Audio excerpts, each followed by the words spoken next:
നമ്മൾ ഇടയ്ക്കെല്ലൊന്ന് പ്രകൃതി ഭംഗിയെല്ലാം ആസ്വദിക്കാൻ വേണ്ടിയിട്ട് പുറത്തേക്ക് ഇറങ്ങണം. ഞാൻ ഇങ്ങനെ പുറത്തേക്ക് ഇറങ്ങിയതാണ്. കാരണം ഇവിടെ എന്തെങ്കിലും മാറ്റം വന്നിട്ടുണ്ടോ എന്ന് നമ്മൾ അറിയണമല്ലോ. പിന്നെ വേറെന്താ വെച്ചാൽ അത് വേണ്ട, ഈ പനേൻ്റെ മേലെയാണ്, ഈ പനേൻ്റെ മേലെയും ഈ തെങ്ങുണ്ടല്ല ഈ തെങ്ങിൻ്റെ മേലെയാണ് ഇവിടെയുള്ള മയിൽ വന്നിട്ട് ഇരിക്കൽ. അപ്പോൾ ആടെ പോയി കഴിഞ്ഞാൽ മയിൽപ്പീലി കിട്ടും. 2-3 പ്രാവശ്യം കിട്ടിയിട്ടുണ്ട്.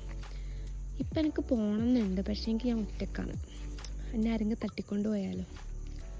എൻ്റെ അമ്മ ഇപ്പം ഉണ്ടെങ്കിൽ പറയുന്നൊരു കാര്യം എന്താണെന്ന് വെച്ചാൽ, ഇന്നെ ആരും തട്ടിക്കൊണ്ട് പോവില്ല, അഥവാ തട്ടിക്കൊണ്ട് പോയാലും തിരിച്ചുകൊണ്ടാക്കുന്നു. കാരണം എൻ്റെ സ്വഭാവം ആർക്ക് പിടിക്കൂല പോലും. ഇത് മിക്ക എല്ലാ അമ്മമാർ പറയുന്നൊരു സാധനമായിരിക്കും.